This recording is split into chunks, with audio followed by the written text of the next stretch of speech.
Alrighty, well, without any further ado, the Emeritus Professor Lance Endersbee, who has worked with the CEC for a number of years in presenting grand infrastructure projects. Of course, he was a civil engineer with over 50 years of experience, and of course his early career included 27 years in engineering practice with the Snowy Mountain Scheme, Hydroelectric Authority I should say, and also the Hydroelectric Commission of Tasmania and the United Nations in Southeast Asia as an expert on dam design and hydropower development. He was also, in 1976, he was appointed by invitation as Dean of the Faculty of Engineering at Monash University. And of course, with this encouragement, Professor Lance Endersbee undertook the expanded range of activities in research, teaching and collaboration within the industry. He was also, in 1988 to 1989, he was the Pro-Vice-Chancellor of the university. Now, I could list the achievements of Professor Lance Endersbee. They're very long, and in our long association with interviews with 21st Century, the many discussions we've had with him via telephone and in meetings. Professor Lance Endersbee is an extraordinary visionary for this country and a real identity, a historical identity that has dedicated his life, most of his superannuation, many long hours, to fight for the future for this country, in particular the youth. So without any further ado, I'd like to bring the Emeritus Professor Lance Endersbee.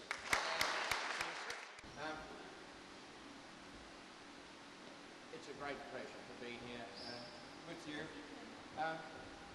I was sitting there thinking, this is democracy at work. You've got to be proud of what you're doing. The sort of issues you're discussing, the concern, is not present in any of the other political parties in Australia. They don't think and work that way. I was recently asked to speak to the Liberal Party in Victoria, one of the local electorates. And they rang me up and they said, would you speak to our local electorate group? And I said, well, I'm worried about the Liberal Party because the members of the Liberal Party don't have anything to do with policy. And policy is determined only by the parliamentarians. And I'm only prepared to speak to your branch as long as there's a minimum of 8 parliamentarians present. They said, oh. And about 10 days later they rang me back and said, well, we've got 6, will that do? But it shows you the way these things are thought about. Well, I'm here to support Anne. Anne's an independent, I'm an independent, and I'm going to paint a picture for you. It's going to be a series of little pieces of a jigsaw. And as we put them together, you'll start to see the whole picture. And I want you to continually think about the fact that why is it that each of these little pieces of the jigsaw that I show you, why is it that the Liberal Party and the Labor Party never discuss them? Why is it that many of the items I described to you today, why is it that they're never in the newspapers? They're never on television. And we have to realise that democracy in Australia is in a very sad state. Mainly because the people are uninformed, and the 2 major parties in particular carry on knowing that the people are uninformed, and a bit like Joe Bjelke-Petersen, their policies are just like feeding the chooks. They give people something to vote for, and the people at large remain uninformed. It's a terrifying state of affairs because the world is facing enormous and very serious predicaments. We're facing the possible major contraction in the world financial system. The recent problems of AMP and the resignation of the chairman and some of the problems on the stock exchange, they are minor compared to what may come. So we have to think about these issues very carefully. I want to talk about water and transport projects, and we're ready for the next. Come on, I've got to get my supporter. Next slide, Ray.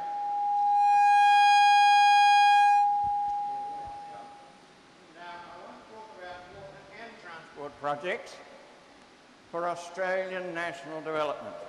And the first thing, everything we do in Australia from now on must be market oriented. Here are the potential markets for Australia. China, 1,273 million people. How many people in Australia? Are we 20 million yet? Look at that number, 1,273. I'm getting feedback. That's right, switch the others off and put the amplifiers facing away from me. India, 1,000 million, Bangladesh, look at them. Huge numbers of people there. They are the potential markets for Australia, and we have to think about what Australia can do with neighbours as big as this. Last September I was in China and I was enormously impressed. Next slide. So we have to look at our needed new transport infrastructure and water infrastructure and plan them together for the development of the nation. There's our markets, and that's the way we might be able to serve them. Next one. So,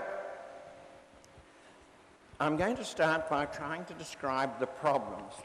You've got to remember that politics is really about solving problems.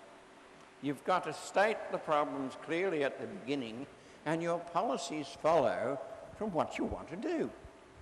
So study the problems, and we then work out our policies, and that's what I'm going to do to you today.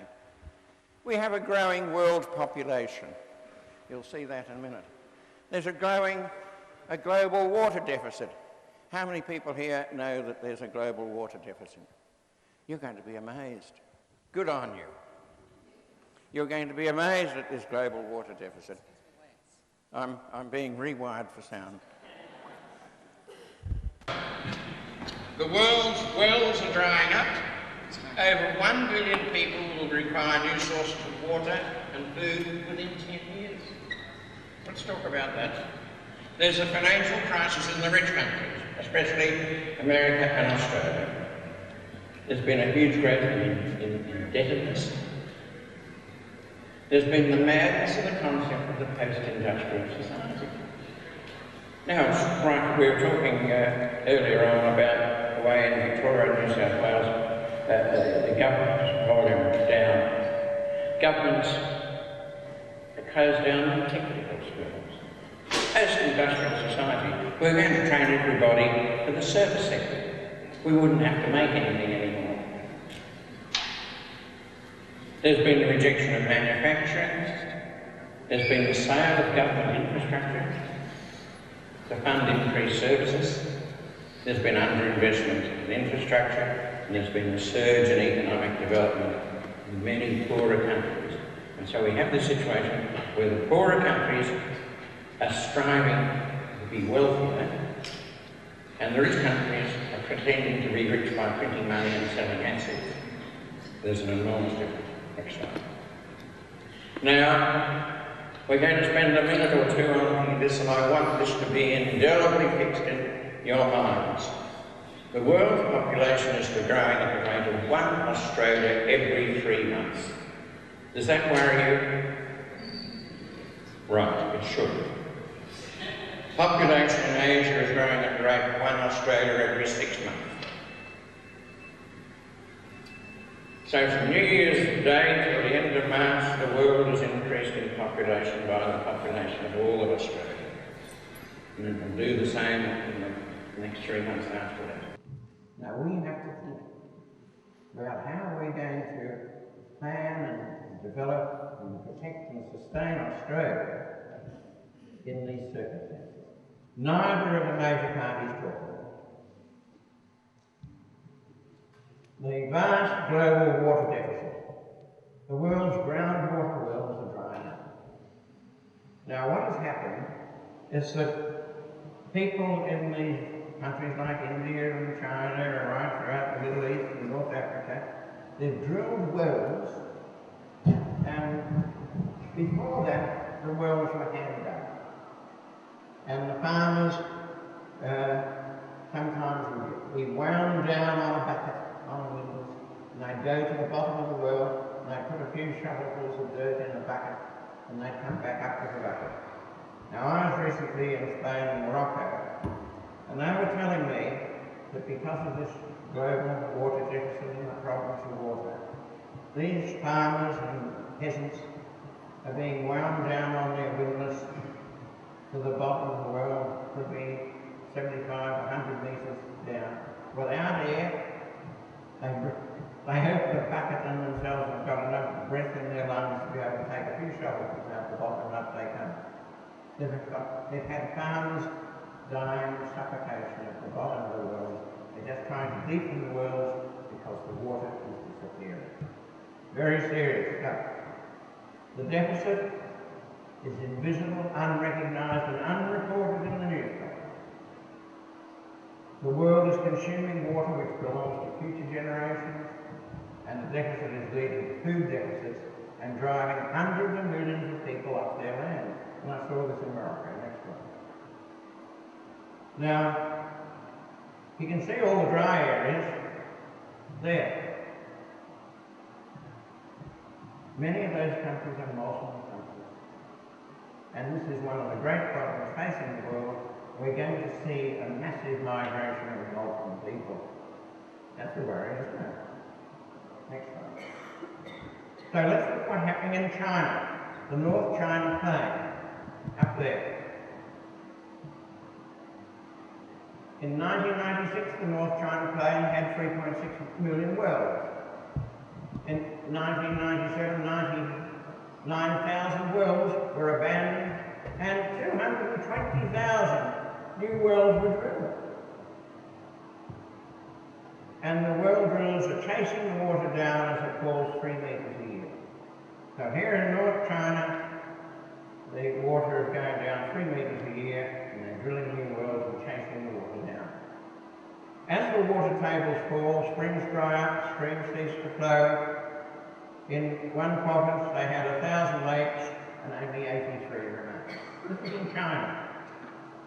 The declining water availability and increasing population, China faces food scarcity and food imports. They're looking to Australia. I can tell you they're looking at the Mekong in Southeast Asia, because I've been recently being consulted on that. On the North China Plain, that's that area up there, the present water usage now exceeds sustainable supply by 5 times more than the entire water use in the Murray-Darling Basin. So think of all the water we use in the Murray-Darling Basin. They are exceeding their sustainable supply by that amount. So China's facing diabolical strife. Next slide. India, the same thing. And you read some of the stuff on the internet about the problems in India, and they talk, where's all the water from? Now in India, they blame the water problem on what they call democracy and free trade. Because, you know, as you know, India, after the British were handing over to the Indians, it was every man for himself. And that meant that the farmers with the money could put in their windmills and the deep pumps, and they kept on using it. And all the other guys that had the hand-dug water wells, they found that their water disappeared. And the Indian government took the view, well, if the farmers have got the money to put in deeper wells, that's okay. So right throughout India, the water wells are drying up. The sad thing is that in the last few years, groundwater in India has been supplying 60% of the irrigated areas of India. So they're dependent on groundwater to an enormous extent, and they are facing virtual complete extinction of their groundwater. Now later on I'm going to tell you how this sort of thing happens. But the point I'm making is that there is an absolutely colossal world problem. Nobody talks about it. You don't read it in the newspapers, and it's going to mean an awful lot, have a great impact on Australia. Now, many years ago, 50 years ago, in 1952, which is more than 50 years ago, I was working in Denver, Colorado with the United States Bureau of Reclamation. And I was working on the initial designs of the snowy scheme. And for a short period, I got involved in the San Joaquin Valley in California. And we were designing irrigation systems for the San Joaquin Valley. But this is what was happening. As the farmers were taking the water out, taking the groundwater in the San Joaquin Valley, the ground was subsiding. And it had been there, that was where the level of the ground had been in 1925, and when I was there it was about here, and there it was in 1997. You can appreciate at that rate of subsidence of the ground.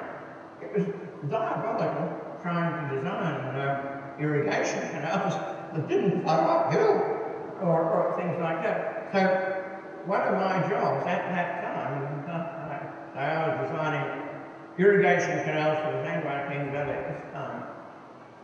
We were putting in drop structures and pumps so that no matter which way the gallons behaved, we would put in a pump if we had to raise the water level, or we put in a drop structure if the canal dropped. And so we were trying to live with ground that was subsiding at that rate. But the important thing is, this is a clear example of water deficit. Once that water is gone, it will never be replaced. And that's what's happening right throughout North Africa, the Middle East, and China, and India. The ground is subsiding, the water's going out, and it's not being replaced, and hundreds of millions of people are dependent on it. So, this is what it is. Yemen, water table falling 2 metres a year. Iran, villages being abandoned. Egypt, Mexico, Ghana, Morocco, Pakistan. Over 1 billion people are now incurring a water deficit every year. Next slide. Well, there they are. Here they come. Okay? This is reality. This is the world we live in. This is the sort of thing that happens. Okay. Now, what is happening in the Great Artesian Basin? The same sort of thing. So let's talk about the politics of the Great Artesian Basin. Under the Constitution, water is a responsibility of the state government. So, yes, Queensland, as you can see, great interest in the Great Artesian Basin, South Australia, New South Wales, and the Northern Territory. So, is the Great Artesian Basin managed as one unit? Not only one unit. Next slide. And here's the chairman of the Great Artesian Basin Consultative Council, letting you know when he turns on the artesian balls how the water squirts out. Now the incredible thing, as I'm going to point out to you, is that the people that manage the Great Artesian Basin believe that that water has arrived at that point, and that's at Long Reach, by the percolation through fine sandstones from rainfall on the Great Divide. And it's totally wrong, and they believe that for the last 100 years. And this is what's been happening in the Great Artesian Basin. Remember I told you about North Africa, China, and India? The same thing's happening in the Great Artesian Basin. The wells are drying up. Next slide. And here's, you see that, all that pepper potted dots? They're all the non-flowing balls in the Great Artesian Basin. And they keep on telling me, oh, that's all right, they drill new ones. As the balls dry up, they drill new ones. And they still believe in recharge from surface rainfall. So, it is a colossal problem. In the early days, when they first drilled into the Great Artesian Basin, as well as getting water, they got methane. And the early farmers used to put a collecting device on top of the boards, so they collected the methane, and then they used to light it at night, so that the stock could come around and get the water even at night, and they used it for mustering at night. And so methane was collected. But of course there was no question as to where the methane came from. In 1914 the Government Geologist in Queensland said, why don't we look for the recharge areas for the methane? As it's coming out of the sky and percolating through the ground and coming to this board. So even in 1914. So The extraction of water over the last 100 years has been about 100 times the volume of Sydney Harbour. That water will never be replaced. And the water deficit has just occurred over that entire area, and they don't care. Now, let me tell you about this chap, Professor John Walter Gregory.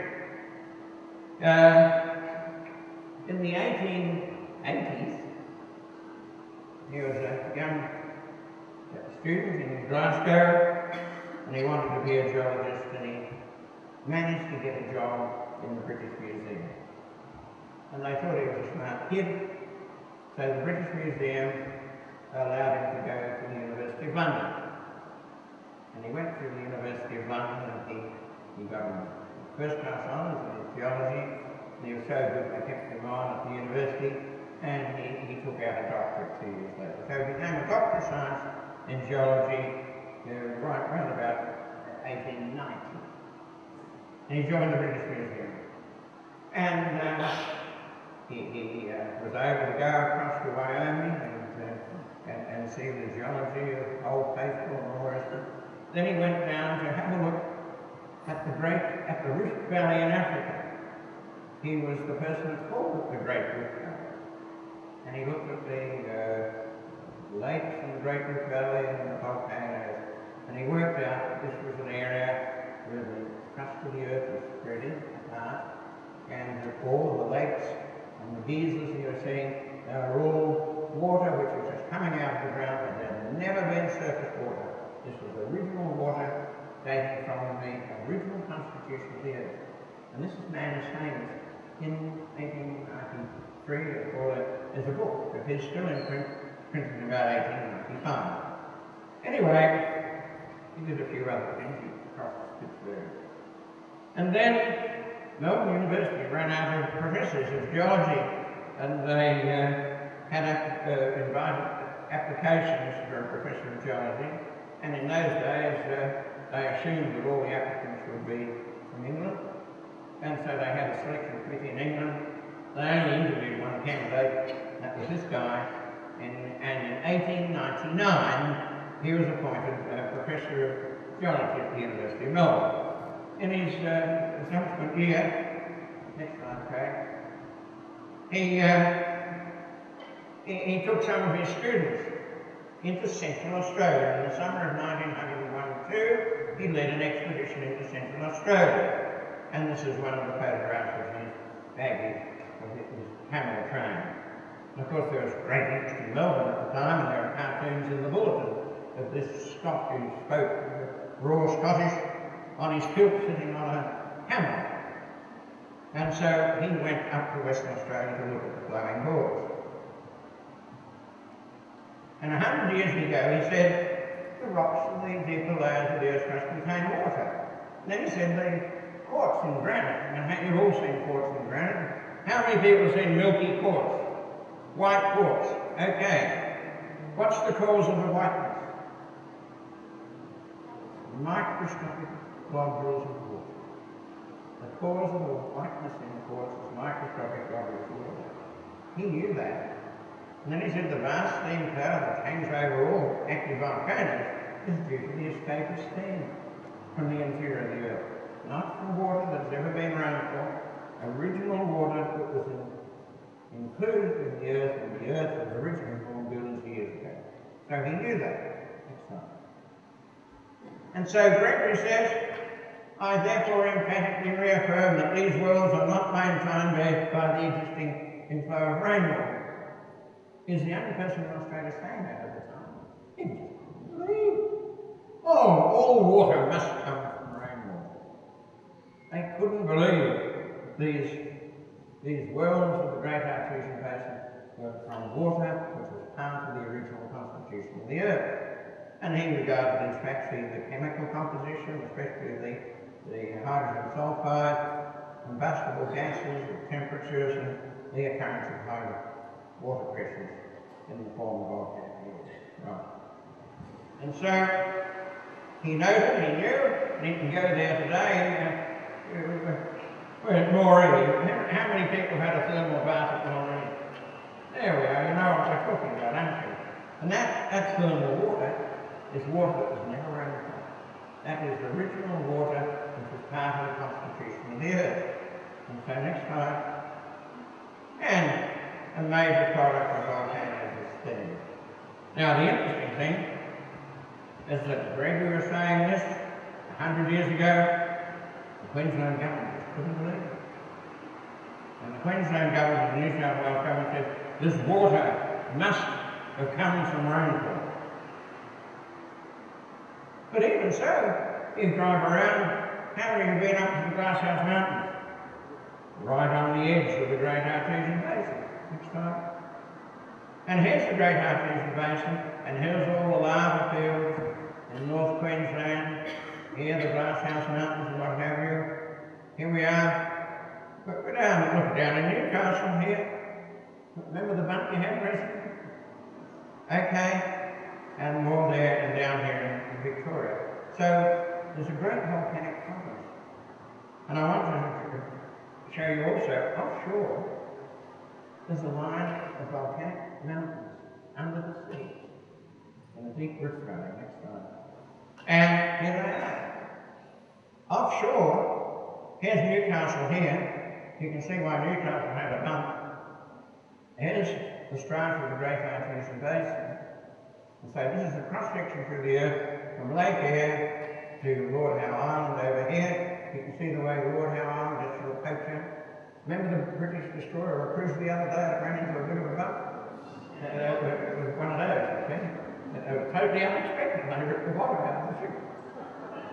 But so there's these offshore islands, and this gives us a clue, and these waters that have accumulated under the Great Artesian Basin are really waters from 50 and 100 and 200 million years ago when all these volcanoes were active. But the Queensland government doesn't believe that, and they have this diagram. And I keep on telling the Queensland government that they've got to get that chart off the internet, because they're telling the children of Australia that the waterfalls from recharge areas on the Great Dividing Range, it soaks into here, and the water travels through here, and then it pops up out of these artesian wells. Now that distance from there to there is about 1,400 kilometres, and that depth there is about 1 kilometre. And if that diagram was drawn to a natural scale, it would be a single line across the page. And so the diagram says what the Queensland government does. It shows that the Great Artesian Basin is recharging from these intake areas along the Great Divide.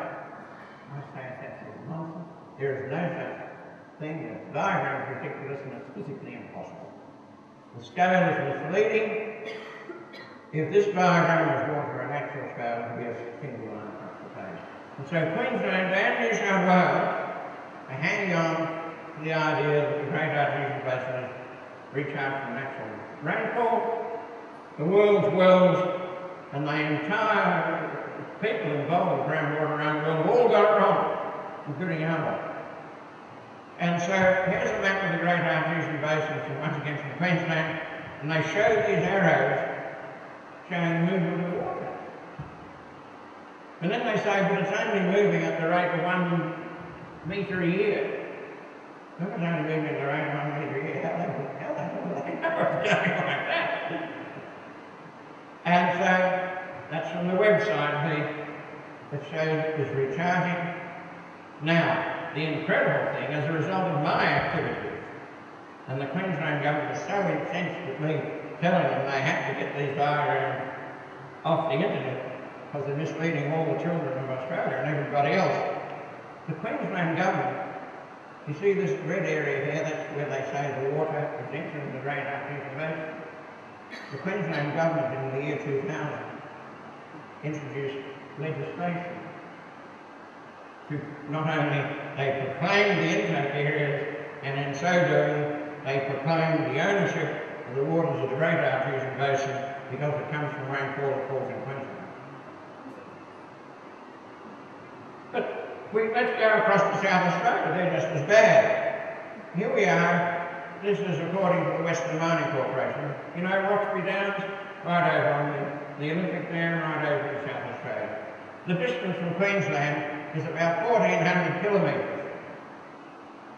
The height of the land here is roughly the same as the height of the land in the Great Dividing Range.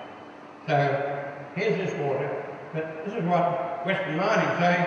There's recharge from rainfall in Queensland. The distance is 1,500 kilometres, and the water has travelled for 1,500 kilometres without any loss of air pressure whatsoever. It's absolutely absurd, and people don't like me for saying that. You can appreciate it. Next slide. So, 100 years after Gregory, the Queensland Government passed legislation to proclaim the areas along the Great Divide where the recharges continue to be occurring.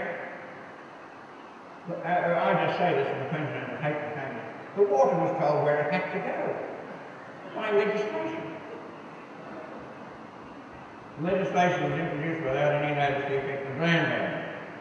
Well, guess who rings me up in great numbers? All the farmers that own land in that area. They've been told not to feed their cattle on these recharge areas because the pancakes might affect the quality of the groundwater in South Australia. Okay. Well, you can see it's all a bit of an absurdity. The trouble is, you see, because it's political, because water is a state responsibility, the feds dare not intervene. And if the Queensland government says, regardless of science and regardless of land tendency, that water in the Great Artesian Basin comes from surface rainfall, there's no way the feds are going to change it. It's a sad state of affairs. So, okay, these are some of the projects I've been looking at. I've been looking at the Fitzroy River up here. I'll show you some pictures. The Ord and the Victoria River here, the Daly and the Roper, the Gulf Rivers. The Gulf Rivers up here, something like 23% of Australia's available runoff flows into the Gulf. And there's virtually no use for it whatsoever. And the Flinders, I've been running around these mountains, I'll show you something there. I'm looking at an inland diversion from the Clarence, then I'll make the snow country. But in looking at Australian development of Australian water resources, we have to recognise that, say, in New South Wales, this affects you here, the, if you like, the commitment, if you like, this area is overdeveloped to the extent that the water rights that have been issued are already over 100%. They're greater than the available flow. So they've already guaranteed to the farmers water rights that exceed the available water supply. And we've got to solve that. Now, if the commitment of water in this part of New South Wales is already over 100%, why the hell are they trying to put it out the Snowy River? It's madness, we'll talk about that later. But I just want to make the point that we have to think about the fact that we've already overcommitted our water supply.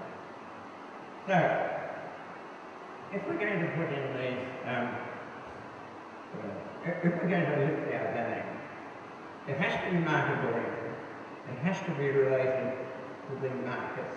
And I want to point out that most of our irrigation, most of our use of water in Australia, and a fair part of it, is directed to crops which you can call a tyranny of distance crop. Rice is a good example. We grow rice in the Murrumbidgee irrigation area, and we use a colossal amount of water with that rice, but that is what we call a tyranny of distance crop. You can, if you like, harvest the rice, you can store it, you can sell it later on. We have other crops like wool and wheat, which are tyranny of distance crops. Remember the wool stockpile? We kept the wool stockpile for years because wool was something that did not deteriorate with age. And that was one of the great reasons why Australia got into the pastoral industry's wool in the 1800s. We were growing wool because we knew we could harvest the wool and send it by sailing ship to England and still sell it at the end at a good price. So wool was a tyranny of distance crop. Wheat is a Trinity of distance crop. But they are products which have low market value. They're down, they're products down here. Grains and grape, canned and dried fruit, Trinity of distance crop. The big money is in intensive horticulture and shelf life. Yes, sir. I can't hear what you're saying. Tyranny of what? Tyranny of distance. Okay? Tyranny of distance. Here it is. We can the fruit, remember we used to can the fruit? We dry the fruit. There's products that are stored for a long time. Wheat and wood, for a long time. This is where the big markets are. Now, in order to get into the big time with the high profits, we have to improve the access to markets. We have to think about our transport systems and our access to the world market. Improved access to markets increases crop, raises value of farm, raises the benefits of irrigation, increases the value of water, raises national prosperity. So what Australia has got to do is to move, where possible, from tyranny of distance to market opportunities. And that means we've got to think about our roads, our rail, our air, shipping and our ports, and our use of water. So here we are in the Murray-Darling Basin. The Murray-Darling Basin supports agriculture. Well, that was a few years ago when I wrote that. Agriculture, 8.5 billion. Manufacturing based on agriculture is about, say now, 2 billion people. And one of the things I was proposing was this Asian Express rail all the way to Darwin. This project was absolutely opposed by the New South Wales government. The New South Wales government said, if I insisted on putting that railway there and taking all that freight and produce to Darwin, I had to think of ways of compensating New South Wales for the loss of freight through Sydney and Newcastle and for the loss of revenue from the New South Wales rail system. So New South Wales opposed it absolutely.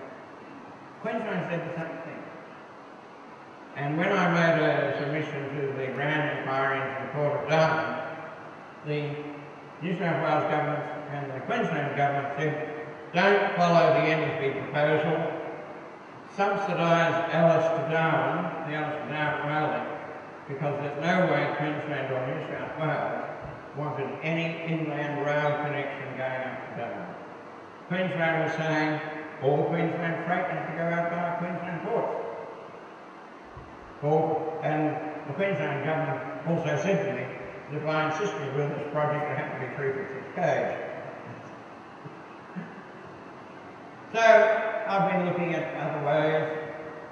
I think there's a possibility of having a new rail link from Hay to Owen, which would take us through a lot of the Murrumbidgee irrigation area. The present inland rail connection, which is going through from Sydney to Perth, goes through Broken Hill. There's nothing up there. And if that was rerouted this way, we'd pick up a lot of new freight. This project involves New South Wales, Victoria and South Australia, and I've been very kindly told there's absolutely no way they'll ever agree on anything. So let's look at the Murray-Darling Basin. There's a potential to double the volume of output for the same volume of water. It requires redesign and rebuilding, opening up the new lands in higher levels. It has the potential to correct wetland salinity and to correct river degradation, help find market for it. In other words, you can appreciate if we go up market, we raise the value of water, it's not economic to waste it. It requires national planning, and that's our problem. The management of the Murray-Darling Basin is an absolute muddle because there are 4 governments involved. Next one. So, if we look at the water resources of Australia, look at that, 24, almost 25% of our available runoff is up there. And that has great potential to use. And remember, the world population is increasing at the rate of 1 Australia every 3 months, and that entire area is untouched. So here we are up on the Fitzroy River in Western Australia. I look at that and see a glorious downside. There are other people around Australia but the important thing about this is that there is fantastic potential downstream, million hectares of beautiful soils for irrigation. It's just a matter of planning and building it on a big enough scale. Every time they look at it, they look into the little bits. These are billion-dollar projects. And here's the catchment of the Fitzroy River, and here's Fitzroy crossing, the dam site is about there, and that has the potential to irrigate not only the lands down here, but a vast area in there in the Great Sandy Desert. It's just a matter of flattening with a bulldozer, and the soils are fantastic. Now, remember the Ord River, developed by the government of Western Australia, and they put in this dam, the Ord River Dam here at Lake Argyle, and they're developing that area downstream. Now the interesting thing is that right next door in the Northern Territory is the Victoria River, and that's got similar potential, it's untouched. And so I've been saying that what we've got to do is to increase the use of the Ord, and there is potential to do that, and to develop the Victoria River and put it in a ferry terminal there. In other words, we develop the entire area plus the Daly as a total integrated system. But we can't do this because that's northern Western Australia and that's the Northern Territory, and that involves the federal government as well as the Northern Territory government, and they just don't seem to talk to one another. The important thing is that entire area there, plus the Daly, should be designed and developed as one integrated unit with port and terminal facilities there. Just looking at it, that area right there could easily support 10 million people exporting food to the world. Incredible potential, really. Next one. So here's my suggestion on the currents. You know, the currents just up here and Grafton on the Currents River. Well, I've got an idea for a pump storage system here. And the idea is that you pump on the way up the hill to a head pond up near Tenterfield, and then you generate electricity on the way down. And it's economic because of the economics of pump storage. In other words, you interconnect with the thermal power station, and you buy cheap power overnight and at weekends, and you generate at peak periods on the way downhill. And you get the water from one side of the range to the other at virtually no cost, because the whole project is economic as a pump storage project. New South Wales government are totally opposed to it. For one reason, if we take that water from that side of the river there, because it flows into a tributary of the McIntyre, which is on the border between New South Wales and Queensland. So the New South Wales government told me absolutely permanently, there's no way they will agree to this project because it means sharing water with Queensland. That fixes it. And the New South Wales thermal generating people have pointed out to me that they've got access to the Snowy pump storage here, but this would be of greater value to the thermal power stations in Queensland, and there's no way they want to build it to help Queensland. So we've got problems in thinking in national terms. Next one. And one of the other projects I've been looking at is a series of dams up in here. I've been prowling around the site up there and bringing water down to the Murray-Darling Basin and to feed irrigation systems here. The potential is fantastic. Once again, the Queenslanders have told me there's absolutely no way they would ever agree that water getting down into New South Wales. And in fact, the Queensland government have decreed that there is no way they are planning to allow any water to go south over the border from Queensland into New South Wales. They say that New South Wales and Victoria and South Australia have used all their water resources, and they're not going to use good Queensland water to supply them. So, I was present after a meeting in Canberra, where I was arguing with the Queensland people about the Great Artesian Basin. And they'd come for another meeting with the Feds. And I said to them, well, if you want to have a there was no way they were going to allow Queensland water to go over the border into New South Wales, and at the same time the Queensland government were proclaiming that all the water from the Great Artesian Basin was theirs. So, and that's the dam site in Porcupine Gorge, which I've been prowling around, and it's fantastic. Next one. And now, because of all this, I've showed you the diagram for the Great Artesian Basin, I've showed you the plan with all the volcanic areas up in here where all the volcanoes were down the side. It just so happens that the hottest parts of Australia in the rocks are underneath the Great Artesian Basin. And there's a reason for that, is that the Artesian Basin is an insulating blanket of sediments like sandstones and mudstones and shales, whereas the deeper rocks are crystalline rocks like granite. And the granite transmits heat far more readily than the sedimentary basin, than the sediment. And so the hottest parts of Australia are actually under the Great Artesian Basin. Now that is an enormous, and we've been looking at it, it's got an enormous potential for geothermal energy. And here in the Hunter Valley, somebody's been drilling to test temperature records down below.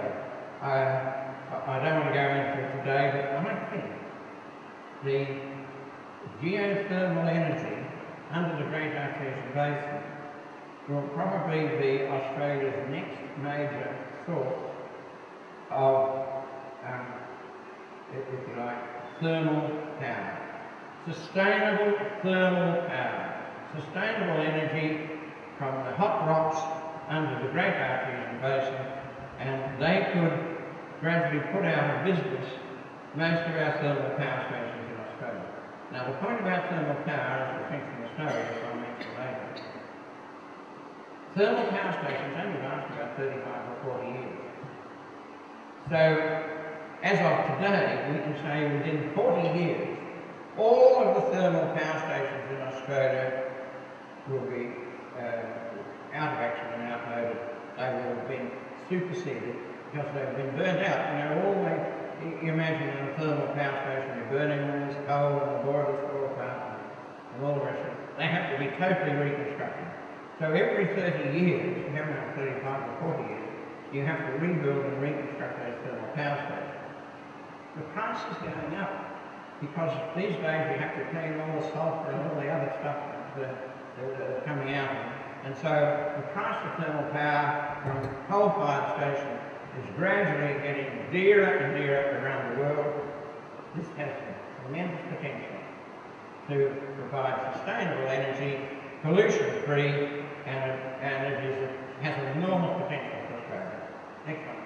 Okay, I'm going to have a break here while you stand up and argue with your neighbour, because I want to get on to the politics of it now. I've planted, you've seen the problems, the world problems, global groundwater problems, if you like, collapse of the financial system. It's all pressuring on Australia. What are we going to do? I'll talk about it after the break. Okay. Well, let's ask the question. Which level of government is responsible for national development? The national government. Do you really believe that? Somebody said the national government. Well, let's look at the next slide and we'll see what the story is. This is the popular perception of the organisation chart of Australian governments. We've got the Australian government on top, and we've got the states and the ACT and the Northern Territory down there doing as they're told. There are many people who believe that is the way Australia is organised. Well, that is not the fact. Next slide.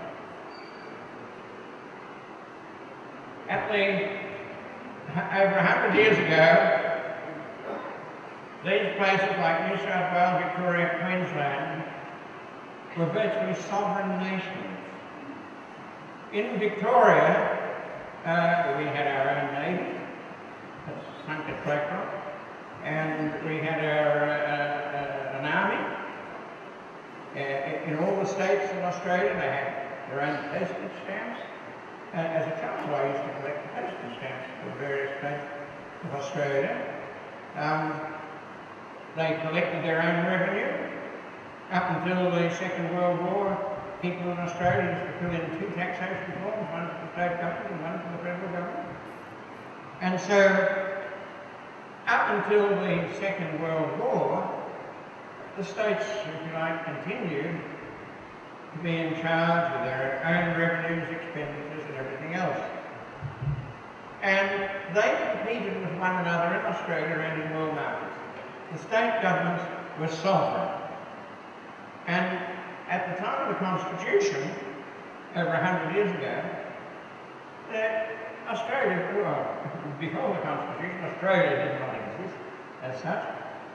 Australia, if you like, was proclaimed with the Constitution, but there was not a national economy. There were separate state economies.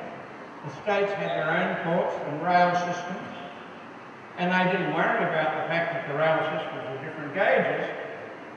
They regarded that as an advantage because it stopped the other states from trading across the border.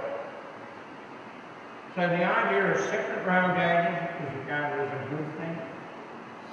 The states were responsible as sovereign states with their own armies and navies and postage stamps and revenue collection and everything else. And they are now the warring tribes. The Constitution, the states retain powers of state revenue and expenditure, health and education, criminal, country law, company law, water, land transport, farming, mining, manufacturing, energy, public works, the lot. Powers, few powers are granted to the new federal government for defence. This is one of the reasons why Howard is doing so much to emphasise his responsibilities under defence. That's one of the few things he can do. External affairs and trade, quarantine, naturalisation and aliens, and Roanoke is getting on with that. And post and telegraph, currency weights and measures. So you see, the Australian government really doesn't have very many powers, and certainly does not have the powers to manage a national economy. We've got state revenues and expenditures firmly in the hands of the states. And it was only at the time of the Second World War that the states agreed to uniform taxation.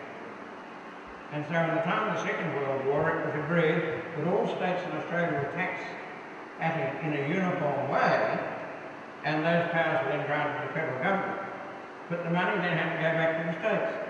And it's interesting that when Howard introduced the GST, he made a great play of saying that the GST revenues that were raised within the states would go back to the states. So Australia is not a national economy. It is not managed as a nation, and nobody is responsible for national development. Oh, is that the next one? Okay, yeah, okay. Now, because of the fact that the states are managing and operating their own expenditure, and there's no such thing as a national economy, the states were very quick to embrace the idea of privatisation. In Victoria, for example, they sold off the State Electricity Commission. Now, the important thing about that is that meant that the state government got a huge block of money, $40 billion, without raising any tax whatsoever. So privatisation was the sale of public assets for cash that state governments could grab without taxation. Now, can you imagine the turmoil in Canberra, in the federal government? Here's the Victorian government suddenly getting a bonus of $40 billion cash from the sale of the State Electricity Commission And that is immediately gobbled up by the state governments, and they use it to increase services in Victoria. All the other states are on arms, and they're going to go and do the same damn thing. And so we started on a program of privatisation. And what was really happening is that assets like the State Electricity Commission, the asset had been built up over 50 or 80 years, all the poles in the street and the transmission lines and everything else. When they sold it, they got cash for the accumulated assets of the people and got a large block of money. They said they were paying off state debt, but the important thing is the debt was only a little bit. The great asset was the huge accumulated asset over decades, the accumulated assets of the people. So in essence, the people were being defrauded by their own governments raising cash without taxation. Now this was a terrifying problem, and then the feds got into the act. They were selling the parts of the Commonwealth Bank, Telstra, and you can see at the present moment, the federal government is absolutely desperate to sell the rest of Telstra. They want all the money. And so, pension funds, well, what happened in privatisation? When they sold these things, the assets, say, in Victoria, were bought by overseas corporations, mainly American, but French and English and so on. And all they did was increase the national indebtedness of all Australia. So when we sold $40 billion of the State Electricity Commission in Australia, the national debt, the private national debt of Australia increased by $40 billion. Virtually all of that money came into Victoria from America. So governments were increasing the national debt. And so this is a very smart way of saying Victoria could sell off Victorian assets and it became a debt of all Australians. So here is Victoria, if you like, pulling a smart trick on the rest of Australia. And this was a tremendous work. Then the pension funds. Remember the way the pension funds used to invest in the Border Works loan, the SEC loan, whether you like it, and Northern Territory government loans, but Electoral Commission. All of the public instrumentalities used to raise money in the money market, and the pension funds in particular like to invest in these government-guaranteed bonds that were issued by the public utilities, say the Melbourne Metropolitan Board of Works and the Sydney Water Board. And so what happened when they were privatised, the pension funds in effect got their money back, and they were told to put it on the stock exchange. And everybody then started to talk, look, the Australian economy is prospering. Because the pension funds have in effect been given money from America to spend on the Australian stock exchange. And property prices went up, and share values went up, and the poor old pension funds were investing in the stock exchange. And now, of course, everything's going backwards. With the Commonwealth Bank and AMP, and all the pension funds have been sick in Australia, and they don't know how to tell all the people that have got their money invested in the pension funds that the pension funds have lost 30 or 40% of their money. It's a terrifying state of affairs. In the decade of the 90s, Australia and New Zealand won the world record for government sales on a per capita basis. We fell into bad company like Argentina and Brazil. The governments used the cash gain to fund the services economy. Remember, they all believed we were a post-industrial society, we're just going for services from now on. And by selling all the public assets like the SEC and the Sydney Water Board and whatever, they got cash to spend on the services economy. And they kept on saying, we're adding money to health and education. The fact that it was a one-off wasn't mentioned. And now we have to find the money to continue. Now there's not much left to sell. The increased flow of overseas funds into Australia to increase in share values, property values, salaries, especially in the financial services sector. It was a one-off capital gain.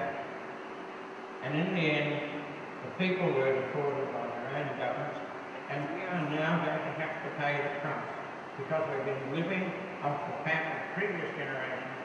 Governments have flogged the assets of the people for cash which they've now spent, and there's not much more to sell. So here it is. Total government revenues from privatisation in Australian dollar billion. And this is the company Australia keeps. Australia, New Zealand, Hungary, Argentina, Malaysia, Brazil, Mexico, Peru, Russia, China. It's not a very salubrious lot. And here we are. If we look at it on a per capita basis, that's what you and I have done in the last decade. Over a 10-year period, 1988 to 98, Australia and New Zealand, we won the world's record for flogging off public assets. Okay? Hungary and Argentina. Are you proud of that? Well, do you know there are lots of politicians out there that are. And they've said they've stimulated the Australian economy. And now, somehow or other, we've got to bring the situation back to normal. So let's talk about electricity and the Snowy scheme. The Snowy scheme started down here. And that's been the rate of growth of electricity in Australia. Now, a wonderful thing like the Snowy scheme is that it goes on forever. I've been working in hydropower for 50 years. And all the power stations and all the big hydro schemes I've worked on worldwide, they're all highly profitable, and they're going on, and they'll still be going in 100 years' time. And the good thing about hydropower is that they don't keep on coming down, and they keep on churning out energy. The turbines are slow moving, and they're normally pretty efficient. The dams don't wear out, and the tunnels don't wear out, and the project just goes on and on and on. Now, as a result of that, hydropower is low cost. In an integrated system, you also have thermal power, like the thermal power stations in the Hunter Valley and so on. And the thermal power stations are high cost. And they don't last very long, as I did in 35 to 40 years. And within 40 years, all the thermal power stations around Australia have to be replaced. So thermal power is expensive. And this was the cause of the trouble.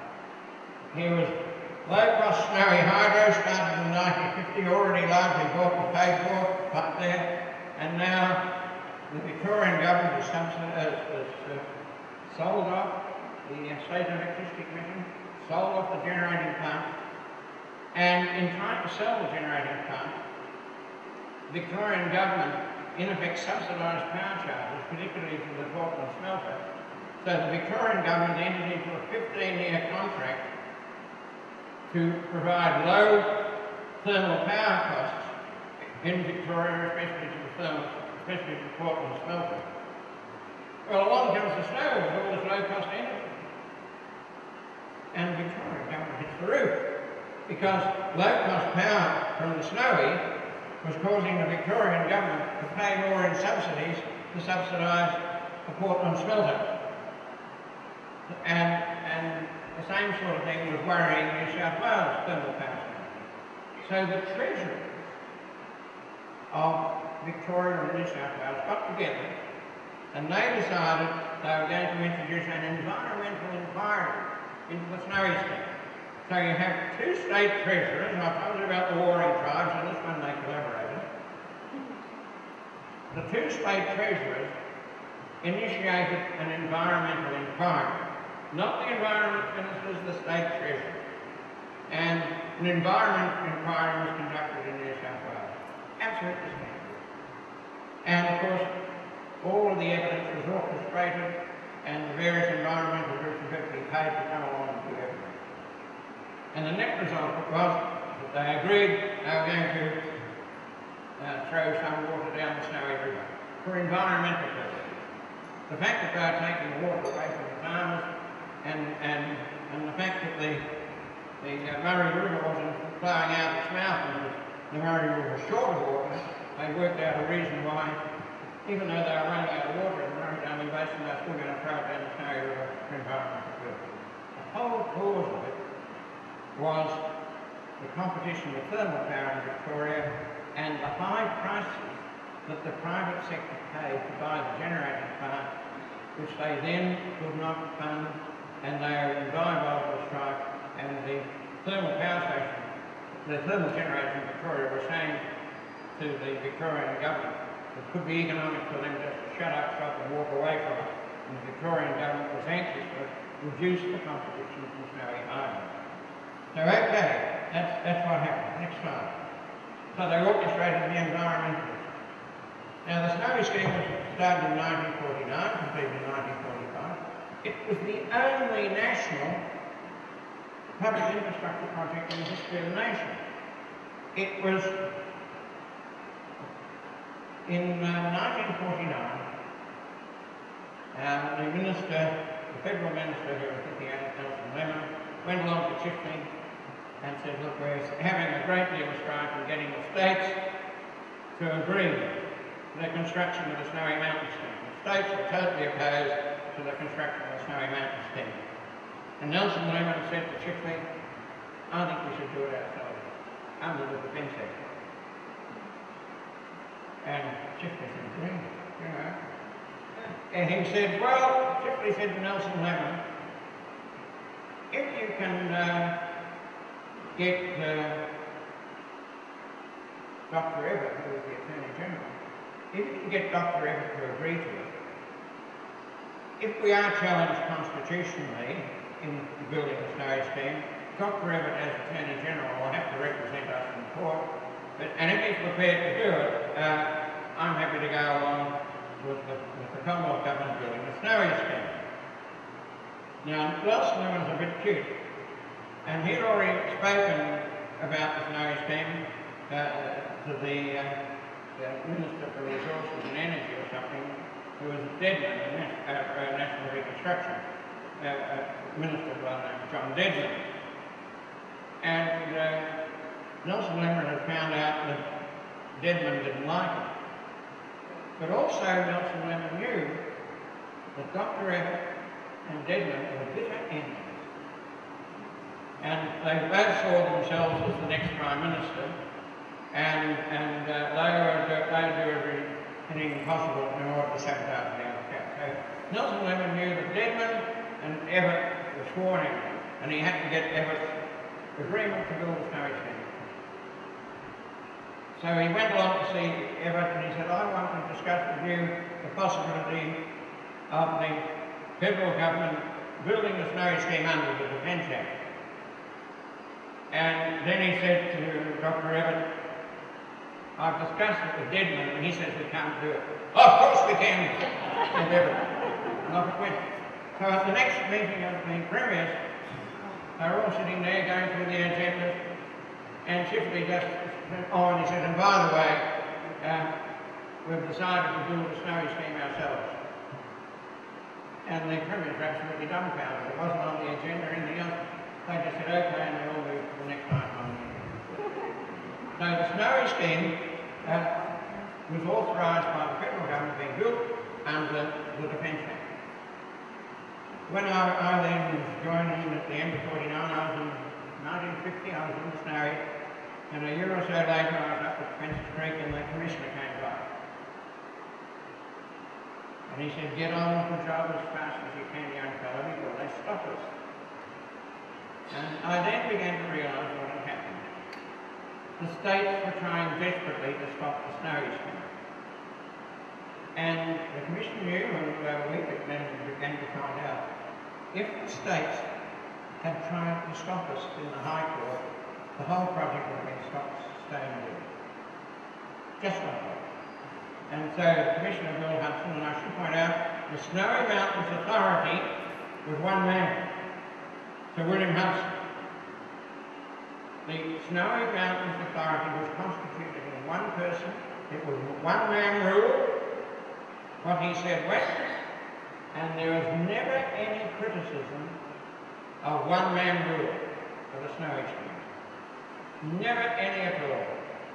He was fantastic, he knew most of us by name, we worshipped him, and we would have followed him to the ends of the earth. He was a grand leader, and he inspired us, and he inspired the politicians as well, and he wanted to build the scheme. And we all got on with the job. He was terrified that we might have an argument with the unions and that kind of stuff, so he had a special arbitrator. Now, the Snowy scheme was built illegally for 8 years before the states of Victoria, New South Wales and South Australia brought in enabling legislation, one-line legislation, agreeing to the construction of the Snowy scheme. We'd already been building it for 8 years when that legislation was passed. That was the first and only national infrastructure project in the history of Australia. And that is the reason why we can't get on with the job anymore in this country. And so, New South Wales and Victoria and the low-cost hydro forever, Victoria and New South Wales release environmental water down the Australian River, refinance the scheme. Now, if you refinance the scheme, you raise the interest rate and increase the cost of power. It had already been bought and paid for several times. They refinance it in order to raise the cost, reduce the electrical output to reduce competition, lock these arrangements in place for 75 years, blame it all on the environmentalists. And that was done. Now, I'll show you how it was done next time. The environmental fashion, it's easy to manipulate the environment. Environmental activism has become a religion. And the believers are not constrained by the need for logic or scientific accuracy because their hearts are pure. Everybody else is just impure and motivated by vested interest. If you disagree with an environmentalist, you've got a vested interest. The environmental activists feel blessed when they stop everything at all. And I do not agree to any problem solving on principle. And as a result, governments are intimidated. There is no common ground for analysis. The media, oh, they love it and they stir the pot. The scientists and engineers, and I know, I tried to push them along, they stand silent because they don't want to be accused of impurity or lack of environmental faith. So we got these mad people up there, dominated by religious views, and anybody that would argue against them is shutting up.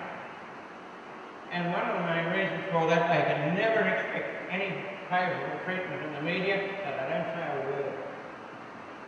Now that leaves the field open to the arrogant leaders of the environmental profession. And you see the arrogant leaders out there, and they can say the most outrageous things, and nobody disagrees with them. Now this is a truly enormous and serious problem in Australia, and we've all allowed ourselves to be fooled. And mainly because we don't want to dirty ourselves by coming in contact with the detail. We allow these people whose hearts are pure to take power. And we're in the hands of us. Next one. So the benefits of the Snowy scheme, let's look at it.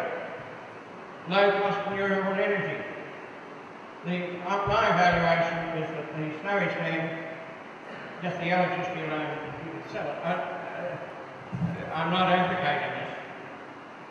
I'm just trying to let you know what the value is and what the average value is. It's been undervalued. $5 billion. The inland version, the Murray and Murrumbidgee, that would be worth $11 billion. The overall worth of the Snowy scheme on the open market is at least $16 billion. It costs a billion. And that's already been paid for several times. And so it's worth that amount of money. It could go on for 100 years and more. We could already have a 50-year lease of the Snowy scheme and get that sort of money. Don't tell Peter Costello or the Treasurer of New South Wales because they will want the money.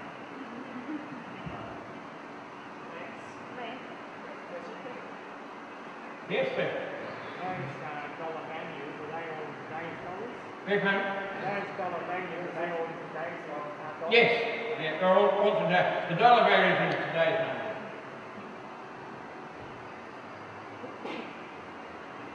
Now, the inland division of water, you appreciate that the water can be used for crops and generate income.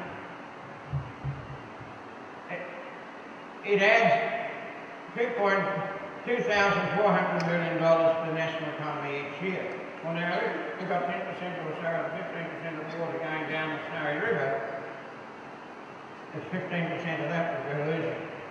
Now, in all of the studies of the environment, and the Snowy River, the value of the Snowy scheme for the national economy is never mentioned by the states or the national government. And the reason for that, nobody is responsible. Neither the states or the federal government carry a constitutional responsibility for the national economy.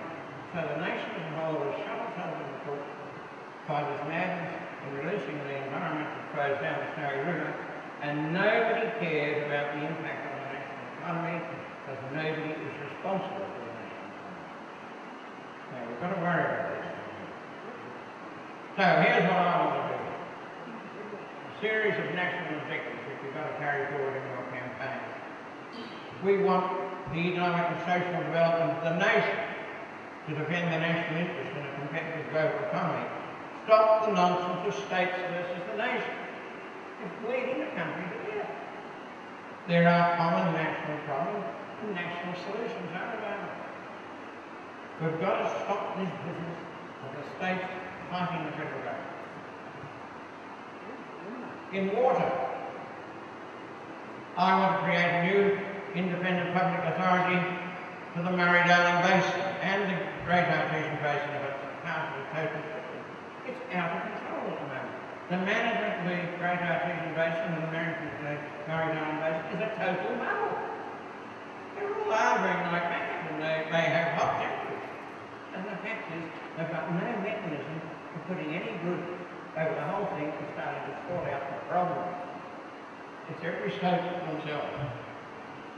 We have to maintain a national overview of Australian water resources and get on with planning a new national project.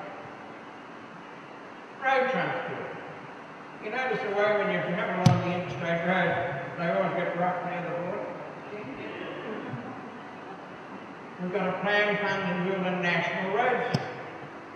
And the feds give money to the states for these national roads, and the states spend it all in the cities. We've got a plan and build development roads. There are new roads to be built in new areas for the development of the nation as a whole. Rail. We've got a plan for interstate and overseas trade. Every state wants to trade through their local port. When I was explaining to the Victorian government some of my proposals for national roads and national roads, they refused to listen to me, and they said, Victoria is the natural central port for Australian trade with the world.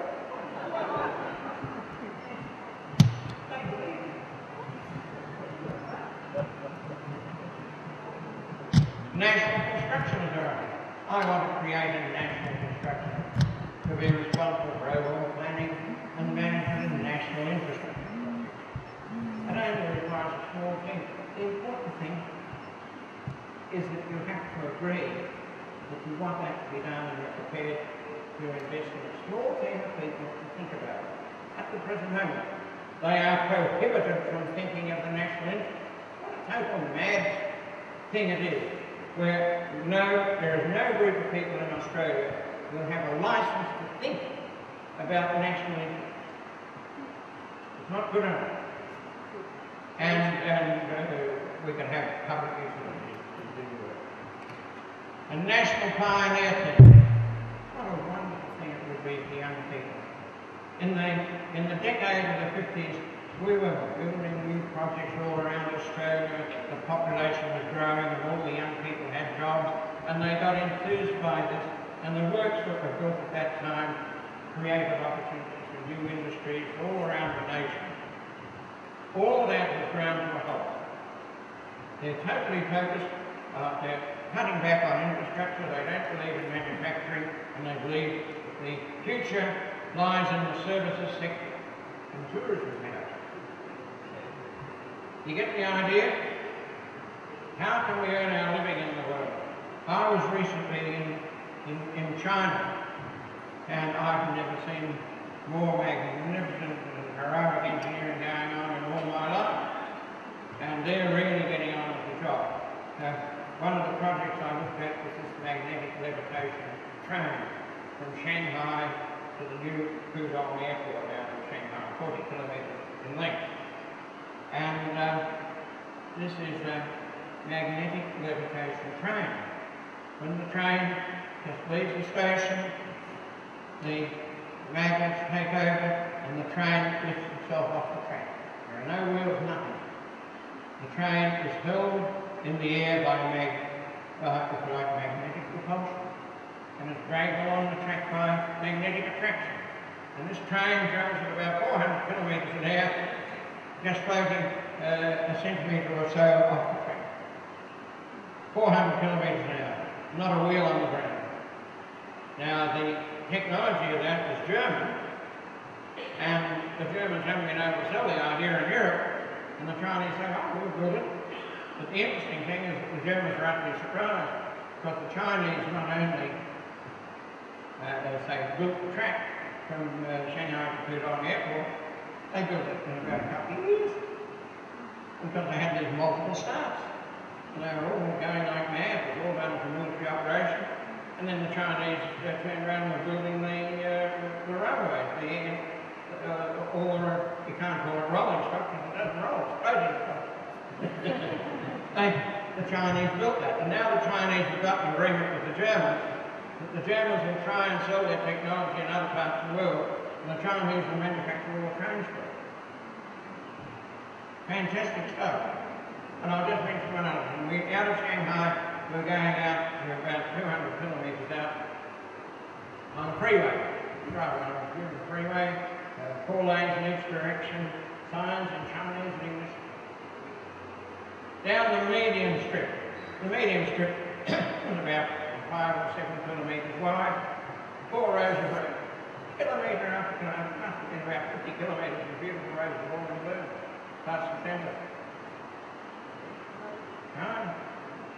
My host took me to a Chinese restaurant about the size of Melbourne cricket ground. And all this great flat area there, and we all got in it. The hubbub was incredible, everybody's having a good time. And the waitress turns up on rollerblades and gets our order, zaps off.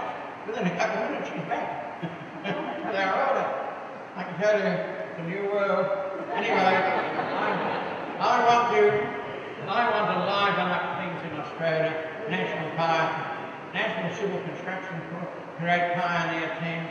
I would like to get youth. I'd like them in the age of 18 to 25 to have an opportunity for working on major construction projects around Australia, getting on to the roads and the rail and all the bridges and culverts and everything else. They've learned an awful lot.